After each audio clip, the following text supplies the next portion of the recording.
Okay, thank you. What happened to the TV? It's so dark. Is it on too?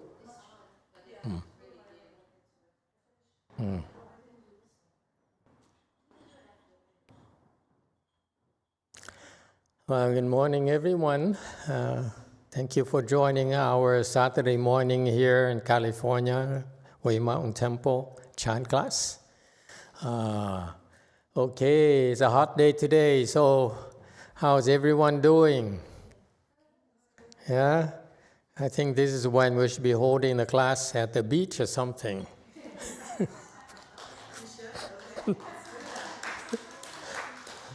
Might as well have fun, you know? Because I can't meditate this when it's this hot.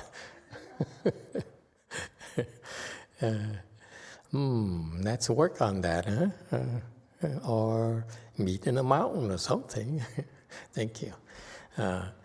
All right. Anyone has any questions? No? If not, we can learn from Master YongHua about enlightenment and stuff. Huh? Chinese wisdom.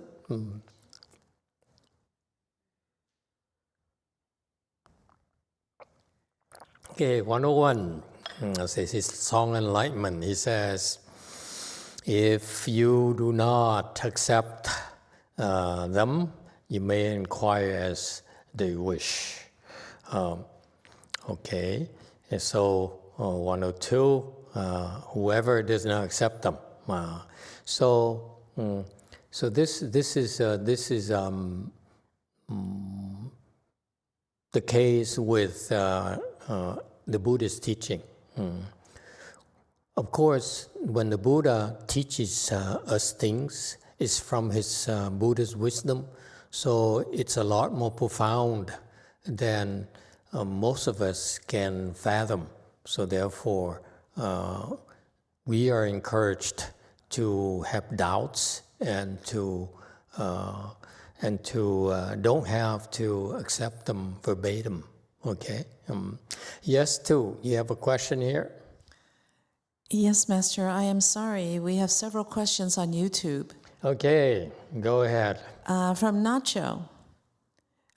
He says, hello, there are 2 questions that were made on the YouTube channel earlier. All right. From Adventure Travel, hi, I would like to ask how Buddhism can help children who are experiencing bullying, both the bullies and the bullied. Thank you very much. Okay. How can Buddhism help the bullier and the bully and the bullied? Okay. Let's talk about the victims first. The state of being bullied is a natural thing in children. It happens a lot more frequently than people are willing to admit. Whether it's my times or nowadays, it's the same thing. We get bullied, okay? And it's more often reported nowadays than it used to be the case. But it's a sad thing that we really have no real way of helping the bullying process.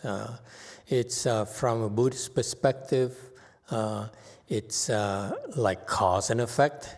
And I'm not sure you don't want to hear it because it's like adding more, justifying something as unfair, okay? That is, you bullied because in the past you were a bullier, you were bullied, and therefore now you get bullied, okay? That usually is the case, all right? If that's the case, then is not a whole lot you can do but accept that you have to undergo your retribution. However, there are some cases where you are bullied, but you for the wrong reasons, okay? Then in that case, then what you do is you need the adults' interference. You need help from the adults because what happens to children, this is very important for you to keep in mind. What happens to children is that they get upset Okay, of course, no one likes to be bullied. So when the children get that upset, they need to release it.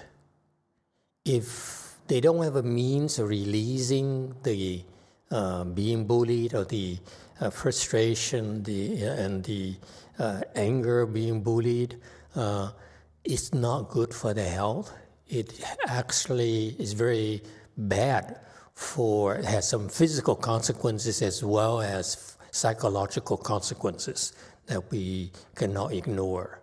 Okay, and because I know in my generation, my relative got bullied, and the resentment is so deep because it's very profound. It came from people that are close,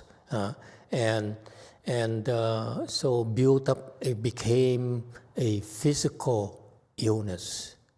Okay, so I have some experience, personal experience with the bullied. Okay, and so I do realize that when the children are bullied, they need to release it. It's very, very important. Okay, so the friends. They should be encouraged to report it and talk to the adults and find a way to release the anger, because it's not fair to be bullied. Okay, and so if you ask for what Buddhism can do in particular, we can't do a whole lot directly. Okay, except help you understand the process. Okay, and it's up to you as adults, because this is the children. They need protection. They need our protection to give them a safe environment where they have a chance to grow, learn, and grow until they're strong enough to take care of themselves. Okay, so this is the adults' responsibility. It includes parents as well as teachers. Okay, and so as parents, the Buddhist parents, for example, should pay attention to their children. When you are bullied, the children, bullied children, they resent it, and it shows in their behavior. Okay, so you're talking with your children daily is helpful, and you're reading them. You're learning to recognize the changes, like we do here at the temple. I look at my disciples' example, which is equivalent of children, okay, believe it or not. So I notice changes right away, so I adapt, I adjust as soon as possible. But for children in particular, they need that attention. They need this. The sooner you detect the changes, the quicker it can be resolved. Okay, and so the parents need to do a better job detecting them quickly, and when they understand there's a problem there, they should learn to help to learn to cope better with the bullied children. Okay, how do they cope better? Let me tell you one thing that is most parents don't realize, is that it's very difficult for them to watch their loved ones being bullied, and they're afflicted by it. When you're afflicted by it, you really can't help the children. So for us in Buddhism, our Buddhist parents, when they realize the children are being bullied, the first thing that we teach them to do is to meditate and calm themselves down. Okay, you need to be calm so that you can more effectively help your children recover quicker and overcome the frustrations and their pent-up frustrations. Okay, and so in general, so in Buddhism, we encourage our parents to calm down, and then to be able to help the children release the frustration, let them talk. Okay. And then, of course, approach the schools and ask for better protection for the children when they're at school. Okay. What about the bully? The bully, what can we do for them? again, there's a case where it's a karmic retribution where they were bullied in the past. So now they found the bully, and now it's theirs as a payback. Okay, so in Buddhism, it's a cause and effect. So they bullied, and eventually, once the debt is paid back, they stop. Okay, but on the other hand, too wrong doesn't make it right. Okay, just because we understand the natural process of cause and effect, where you were bullied in the past, now you find a bully and you have a chance to settle the score. Okay, it's a natural karmic retribution, or natural score as a natural payback. Okay, it doesn't mean it's okay to do it. Okay, and so better yet for the bully is that the teachers and the teachers need to help the bully rise above it. Okay, and it takes counseling. It takes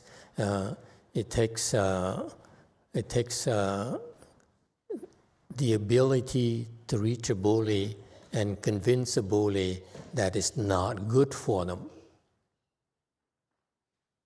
to be a bully. Okay, and in our world, when we meditate, one of the natural advantages of meditation is that invariably, for all the Chan practitioners, their interpersonal skills, interpersonal relationship skills improve, so they connect better with others around them. Okay, and that's how you need to find a way to reach the bully and talk him out of such behavior. Okay. And that's a general thing, but for each individual, it varies. I have a teacher, I think, in somewhere in the audience. Anyone who has something else to add? No? Personal experiences? Yeah. She's a teacher. Let's hear from a teacher. Good morning, Master. Good morning, everybody.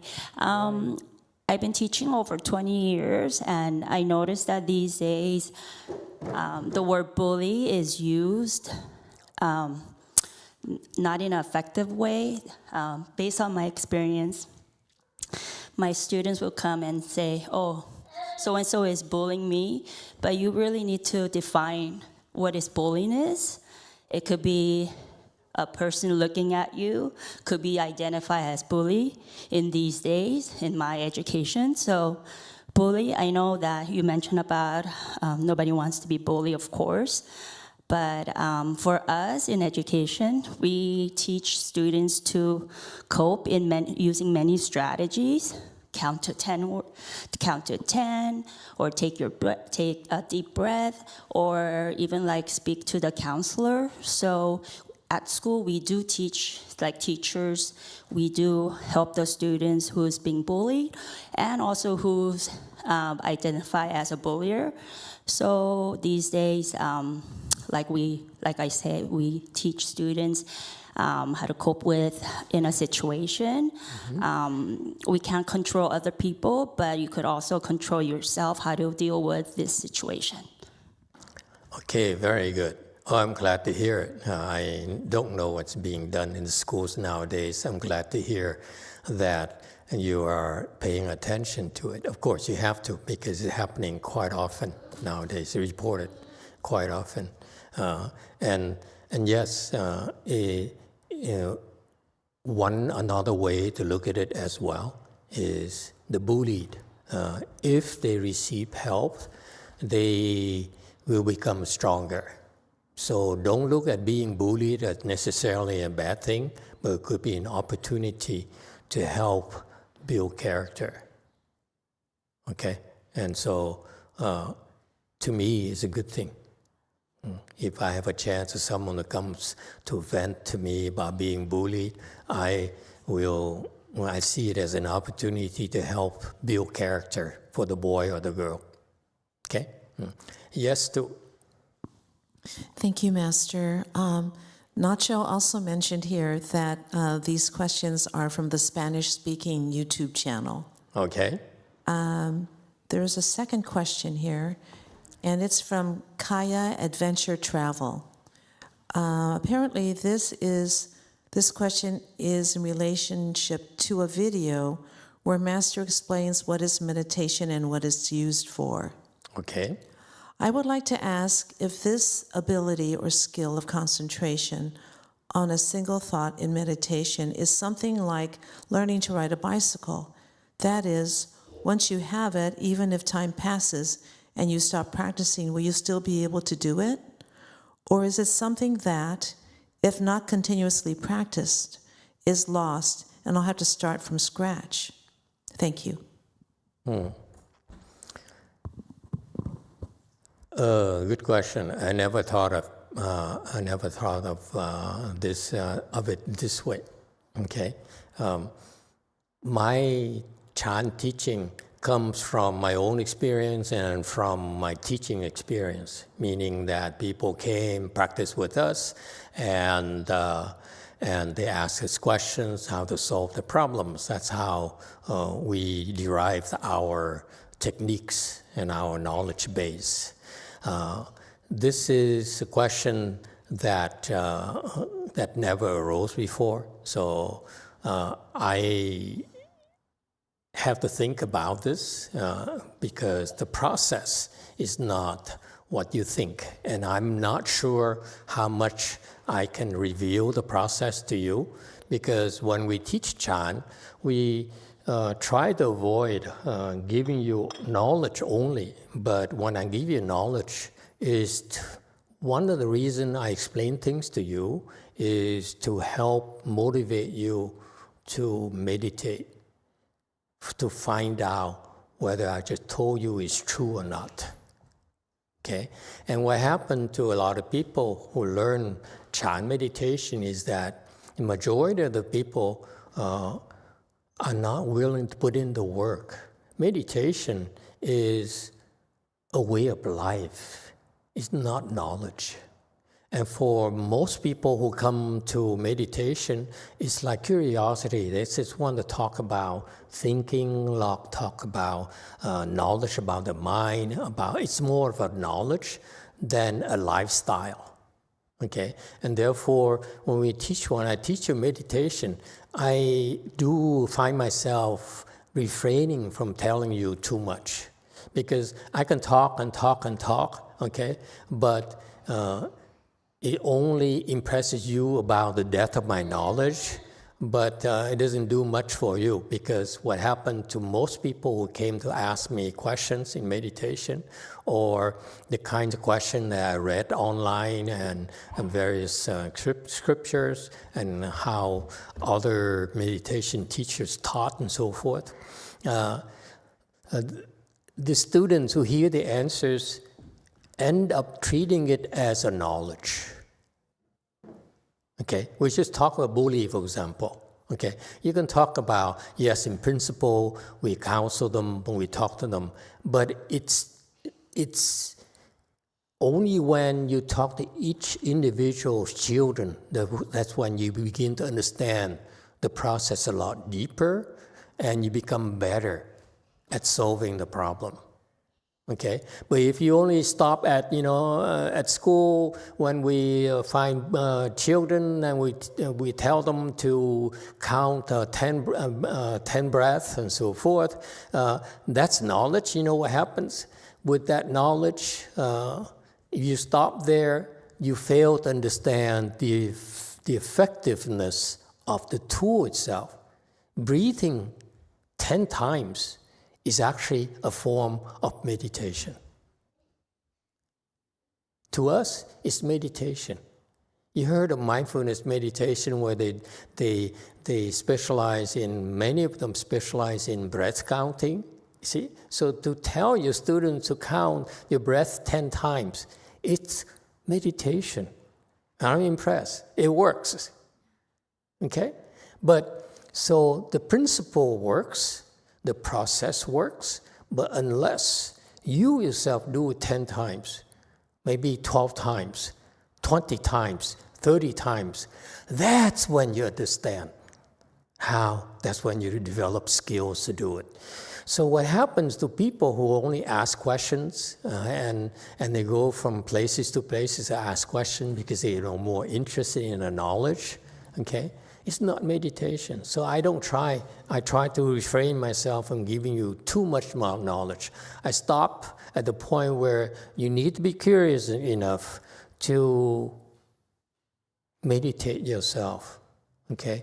To find out whether you can accept, okay? Like here in slide 102, whether you can accept the Chan wisdom, the Chan knowledge or not. You need to verify it yourself.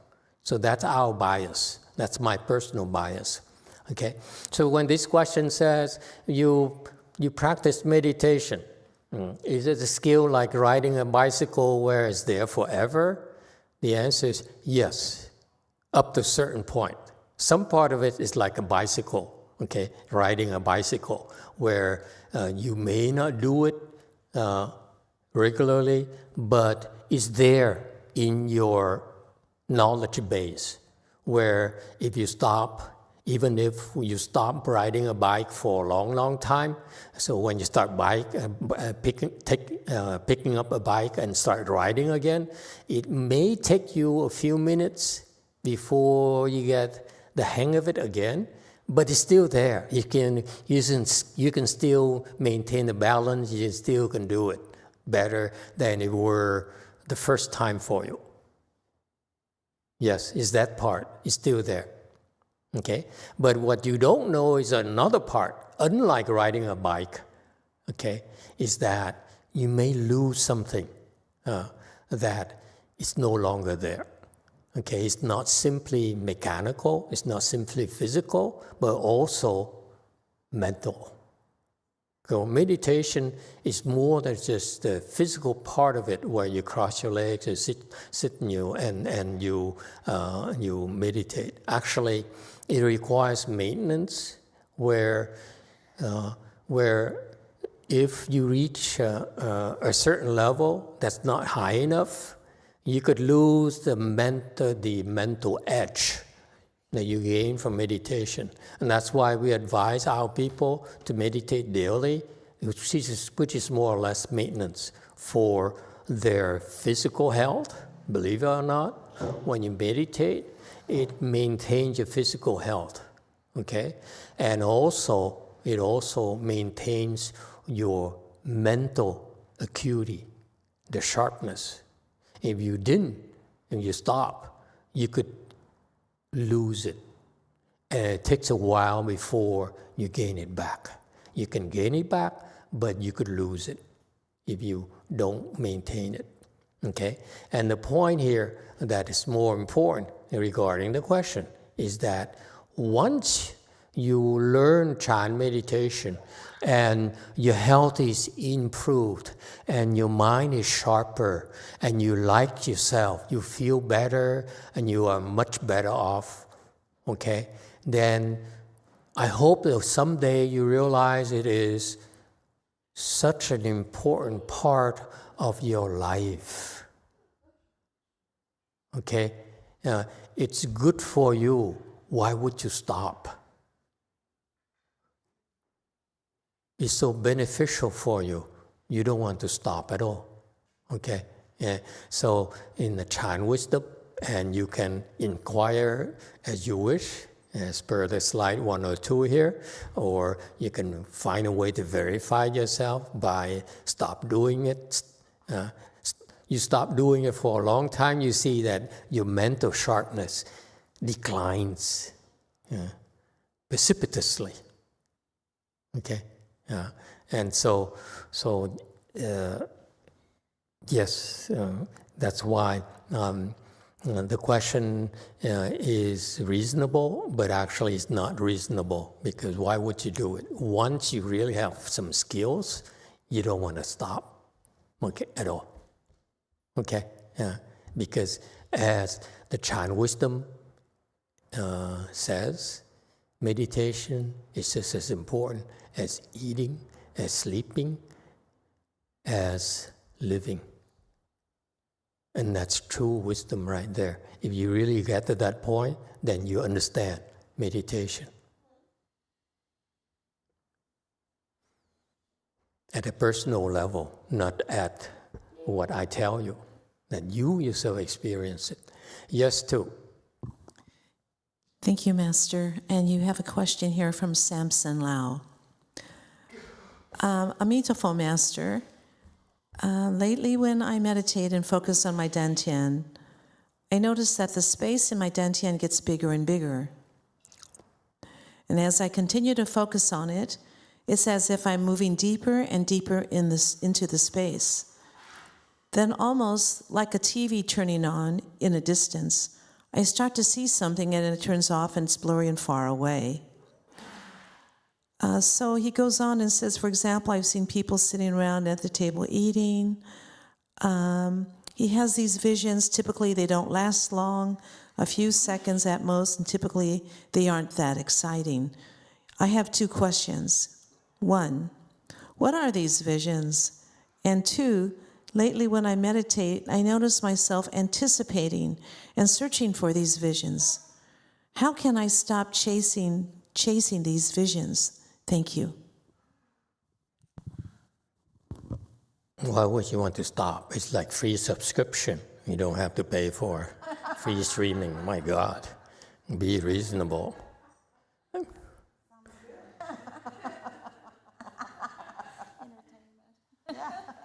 I wish I could do that. The heck with Netflix and and Disney and so forth. Come on, man.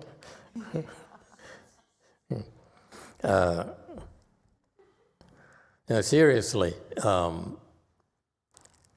it's natural for you to have such visions. Okay, it happens to most people who practice. After a while, it happens to them naturally. Okay, for even actually, it happens not just from Chan meditation, but happen to a lot of people who meditate.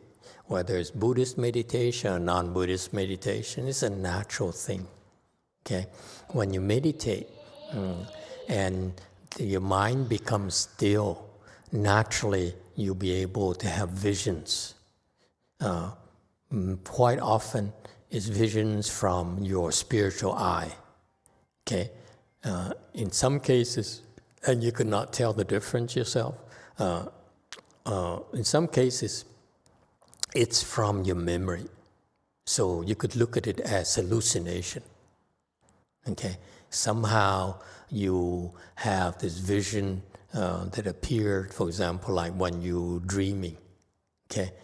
So it's so sometimes it's a dream. Sometimes it's actually a retrieval from your memory banks. Regardless, what happens is that it's a natural process. You don't need to look forward to it, because when you find yourself looking forward to it, meaning you're attached to it, meaning you're attached to the state. That's a principle. The vision is simply a state, and when you attach to that state, then that's when you get stuck in your meditation. And this is what many non-Buddhist spiritual practitioners, they get stuck on. They sold on this vision, they sold on these special edges, special skills that will unfold naturally, and that's where they stopped. They no longer make progress. The more attached you are to these special skills, the special things that happen in your mind, whether real or not, okay, you stop making progress. And this is why the Buddhist meditation, we go a lot further than a non-Buddhist meditation, because we discourage you from being attached to these insignificant things. There's so much bigger, much more rewarding, much more meaningful things awaiting you if you just don't let yourself be distracted by such insignificant things like seeing things or feeling things. That's nothing at all, okay? Because really, okay, that's a natural process that is a precursor to something deeper. How do I know that? Because as in his description, his very detailed description, that's pretty good. He says it first started by him sitting meditation and focusing his Thiền, okay? And he found it to be bigger and bigger and bigger. He found himself deeper, okay, as a natural process, okay, for practitioners like him. And this is when that natural process there unlocks these little doors, these little ports where it enables them to see, through they see things through those little doors, these little windows. It's a natural process, but it's not significant enough, frankly, to be attached to. Okay, and so once you know that, you won't be as attached. Right now, it's cool. Again, the non-Buddhist practitioners become attached because that's what they sold for their spiritual practices. Okay, for us Buddhist practitioners, we're different. We tell you that you eventually will get to see a lot more than just little things. Okay, but it's never the goal of meditation. The goal of meditation is to open your wisdom so that you have a happier life, so that you can be more useful to your family, to yourself, to the people you care for, to society, to MAGA, whatever you want to do, okay? Whatever your goal is, okay? You develop the skills, the ability to make a difference, to realize what you want instead of just talking and selling and scamming others. We actually are doing things. We actually make it happen with your wisdom, with your strength, with your perseverance. Okay? That's what meditation is about, Chan's about. Okay? So you develop, again, I stress, the wisdom on solving your problems much more effectively. You have a problem, okay? Ordinary people are not wise enough to solve those problems effectively. That's why they resort to stealing, they resort to scamming, they resort to lying, okay, and so forth, okay? So that's why we are not impressed by such people, which we call scammers, which we call liars, and so forth, because it's no need for that. It's so small of a thing. Okay? Let me give you a point of reference, okay? Let's say you are a billionaire from scamming others, selling EVs and whatever. It's just something that comes to mind because it keeps on coming up in the news constantly, automatic driving. It's a scam, okay? Eventually, you get enough data to find out that autonomous driving is like putting your life into a machine that cannot be as wise, as smart as you are, meaning that I would never do that, okay? I'm too scared for my life to trust a machine, trust a programmer that I've never met, who has no wisdom whatsoever. That programmer gets angry at his wife. He cannot control his temper. He's so stupid, okay? He's so full of himself. He thinks he's God, okay? Such people, how can they possibly create something that can replace your wisdom? When you drive, you use your Buddha's wisdom to take care of yourself, folks. The Buddha's wisdom, okay, that innate wisdom you have cannot be programmed. I can save the world trillions and gazillions of dollars by stopping this madness. You cannot win. Eventually, the data will come out. And if we find out that people get killed and get injured because it's autonomous driving here, okay? It's not enough. It's not possible. Your Buddha wisdom cannot be programmed. And that's what you have. When you meditate, you reconnect with Buddha's wisdom that you lost touch with through your wandering in this reincarnation wheel. Okay? Every time you're born again, you're a little bit further away from a Buddha's wisdom. When you meditate, you get back closer. You interact closer and closer and closer. That's why we stress in Chan meditation. It's about reconnecting with your Buddha's wisdom. If you have that, okay, you can save yourself a lot of grief and save the world in that process. You will stop pursuing things like autonomous driving, which is totally stupid. You heard of people cheating on the test results. You heard of the self-driving car dragging someone behind them for 20 miles or something, okay, in San Francisco. Because it's not possible for them to sit there and think of all the possible eventuality that you need to program for. If you can do that, okay? If I could do that, you know what I would do? I go rob a bank. I can sit there and analyze every single thing that could happen when I plan to rob a bank, then I will succeed. The problem with bank robbers is that they cannot tell. They cannot foresee something else going to happen beyond their projection, beyond their imagination. And that's the nature of karmic retributions. We cannot foresee it. We can only learn to deal with it when the karmic retribution appears. When I am bullied, okay? What do Buddhism do? We learn how to deal with it when we are confronted with our karmic retribution. Okay?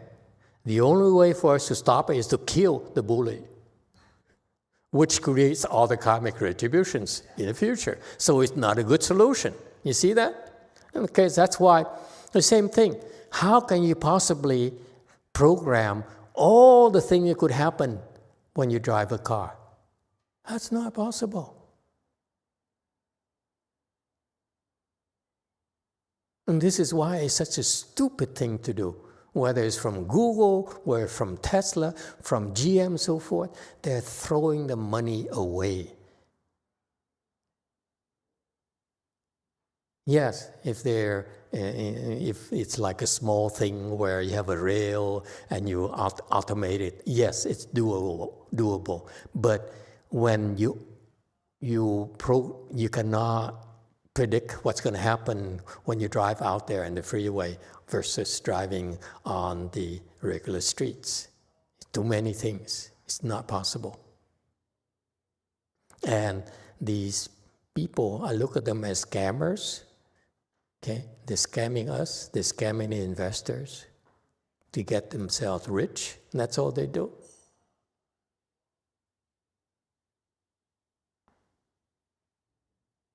Okay, and so that's why my point being, I've been talking about wisdom in Buddhism. We do Chan to open our wisdom so that if you have wisdom, then one real advantage for you immediately, as I just talked to you about, is that you realize some things are not doable. Full autonomous driving is not possible. Okay? You would not waste time and money and your investments in doing that. You save yourself a lot of trouble. You're much better off not wasting your resources or humanity's resources. Okay, again, autonomous driving is only possible in a very confined area. Let's say in in your backyard. Okay? Don't allow anyone in. But in real life conditions, it's not possible. It's nonsense, okay, in my humble opinion. You see, so we're talking about wisdom. So we do Chan in order, the objective of Chan, okay, is very clear to us, is open your innate wisdom so that you can handle the challenges in your life so much better. Okay? And not only that, next step is that you will discover how to be happy, truly happy. That's part of wisdom. Another thing that's also part of wisdom is that your happiness is never solitary. Happiness can grow bigger when you know how to help others. So that's a big picture. Where does these visions or these small abilities come in? They come in only you're much better off that you develop those skills after you have your wisdom. Because those skills are supposed to help serve your wisdom, not inhibit the development of your wisdom. So the non-Buddhist practitioners, they sell themselves their own kinds and say, you do this, you'll be able to see this thing, you're able to do this and do that. And that's a scam because it's too insignificant to invest your life and your resources in doing. I would go for wisdom first, and then once you have wisdom and you decide, for me, now I want to help develop a cure for pancreas cancer. Okay? Now you have the wisdom to be able to really naturally, because your inherent wisdom, you'll be able to know and develop skills on how to do it much better. And that's, to me, is the ultimate spiritual penetration. Okay? Instead of going after these little visions and get excited about it. Okay? So Samson, sorry about the long answer. It's nothing to be excited about. You're shooting yourself in the foot if you keep on being attached to it. That's all. Anyone else? Yes, in the back. 8. Master, I want to make a comment. So right now, outside in the world, there's this big trend that people are seeking to look at those visualizations, and many people are paying even big bucks to do for example, the ayahuasca, or sometimes they're even doing they have these machine, it's like goggles. AR thing, yeah. Yeah, so, and people really think that that's the ultimate thing, and I have known people that have done the ayahuasca and they get so attached to those visualizations, and they continue doing consecutively, and some of them they have even fall into addiction of even other drugs and stuff like that. So it's just crazy to see that, how people think that's like the ultimate thing, and for that they feel that they have been enlightened or something. I think there's a lot of misconception, a lot of confusion. And I just wanted to say that I see now it's being promoted everywhere. So well, I admit to you, I'm a little bit jealous. I can't afford to buy those things. It's so expensive, I just don't see myself spending thousands of dollars for something that looks so uncool. Would you like to be seen wearing that thing? To me, I'm so vain. It has to be cool for me to spend money on. Okay, so those things to me are so ridiculous looking. Yes, I'm jealous. I could not afford a few $1,000s to buy those ridiculously looking things. Okay, number one. Number two, okay, whatever they see in there, it's actually very unimpressive. Because basically, it's graphics and animation. I'd rather see a live person, You're so much more interesting, so much more attractive. If I want to look at something attractive, I want to look at a woman. Look at a man. Why would I want to look through the ugly-looking thing? So to me, it's a project of vanity. It's nonsense. Okay? Yeah. The graphics will never be able to replace the beautiful and live person like you. Never. So to me, yeah, it's a toy, it's a tool, and you have money to do it, and you think you can make money doing that, that's fine. Nothing wrong with your programming games, and let people play games on computer games. I like that. I started with the, Atari thing, Pac-Man. It's fun, okay? It's good, but I don't see myself taking it seriously. Yeah, I should be there because for fun and so forth, but I would not spend a few $1,000s buying those things because I'm not impressed. Pac-Man, I can throw in a quarter and have fun for half an hour if you're skilled enough. But not thousands of dollars on something that does not even look like a real person. Nonsense to me. But that's okay. That's the way of the world. There's some things that are good, that work, that's useful for society. Some things are nonsense. And these people have money to pursue their fantasies. And sometimes it works, sometimes it doesn't. That's the nature of existence. It's okay. Okay? Embrace it.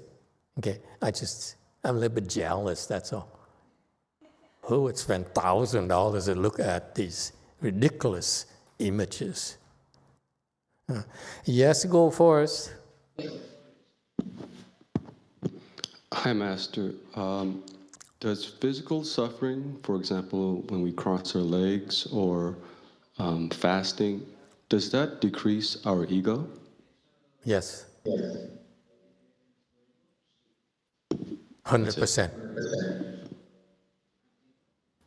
Okay? But it's not alone. You do it alone, it's not enough. It's the whole bowl of wax. When people fast, for example, it's under supervision, and then they listen to the Dharma, they do it in an environment where it's conducive to that. If you do it wrong, it's a two-edged sword. If you do it right, it's very beneficial. You do it wrong, okay, it doesn't work. Actually, could be detrimental to your progress. Case in point, I came from my master's temples where we're taught to fast, okay? They do it actually in a much less strenuous way than we do. Because my Chinese teacher, taught them certain tricks to make it easier, make them last a bit longer. I was not taught those tricks. They refused to teach me, okay? And I said, oh, well, you don't teach me, I don't want it. And Vietnamese called lei, So anyway, over time, we develop our own style of fasting, and it turns out that ours, I'm very proud to tell you, ours is so much more effective than theirs. Because I saw them, I was in that environment. Okay, they fasted, they got nowhere because it's a wrong environment. So it's a lot more involved than you think. All right? So that's why for this particular fasting thing there, eventually you'll find out yourself that it works because of the environment, because of a lot of things. It's not that simple.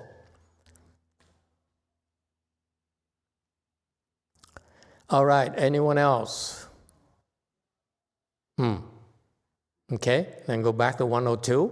Well, thank you for your questions. You see, your questions are very important because, for me personally, because it helps me understand where you're coming from so that I can present Chan, my Chan knowledge from your perspective. Okay, and that's how we learn to adapt our instructions so that we can help more and more people. So for us, these classes are very important. We take them very seriously. New students, we try our best to learn, to help them. Okay, so it's evolving. It's thing that we are still evolving for the better, I hope. Okay, for all of us. For you as students, whether you're old or new, because we get, we learn how to help you better, and for ourselves, and this is how we increase our wisdom. Going back to 102, so this is a mindset of Buddhism in Chan as well, that when we tell you things, we encourage you to ask questions and to express your doubt. Don't have to be afraid. This is just because you walk through here. Sometimes we have a bad day, bad night, and we're not a good mood, so we're not as friendly as we should be. Okay, it happens. We apologize. Okay, but that should not scare you from expressing your doubts and asking questions. And therefore, that's what is the attitude here. Master YongHua, this monk has been enlightened. He's a 7th ground bodhisattva. So you see, at his level, he says he's that open-minded. He says, "You don't believe me, okay? Then it's okay. It's perfectly okay. We accept it. We accept the fact that you don't necessarily agree with us or believe us. But on the other hand, it's important for me also to point out to you that why would they want to pull your legs? Okay, because that would be against the Buddhist philosophy from the sages of helping you. To help you, what does it mean helping you? Help you means that we help you uncover the truth about you, not about us. We don't matter. We want you to understand the facts about you, about your life, about your troubles, how to solve your problems. Okay? Then, if that's our purpose, why would the sages try to pull wool over your eyes? It's against our process. When the sages do that, then they're not sages, first of all, okay? Or they will lose their sagehood because they're creating offenses, okay? And so this is why in Chan, it's very important for us to help you identify which sages you can depend upon. So for example, here we study Master YongHua, he's a sage. So whatever he tells you is true. You can believe it. Those are the facts. Those are the facts that the sages give us, offer us free from their own wisdom. So therefore, if you don't believe it, you should feel free to ask others. Make sure you compare apples with apples, meaning ask all the sages. Don't compare his, Master YongHua's teachings with, let's say, another monk who is not enlightened, who's lower level. Okay, so in Buddhism, we help you identify those people. They are classified as Chan teachers, Chan masters in the Chinese tradition, which we don't have in the US yet, unfortunately. We have one, real one, is Master YongHua. I mean, he's dead already. I like to use the word dead. Okay, maybe it's too brutal. But that's the truth about the current state of affairs. He's dead already. He's a patriarch, Chan patriarch, the second Chan patriarch. I know about him, but he refuses to announce himself. So you don't really have an authority anymore. So we need to go back to. That's why I find myself having to go back to these recognized sages, Master YongHua, Master YongHua here, to reacquaint ourselves with these visions and words of wisdom. Okay, so those are actually facts. And you feel free to ask and to inquire, to have doubts, okay, so that you have a chance to verify for yourself. All right? This is where we stop today. And there's not enough time for us to go into the next section. Thank you. Let's go to lunch.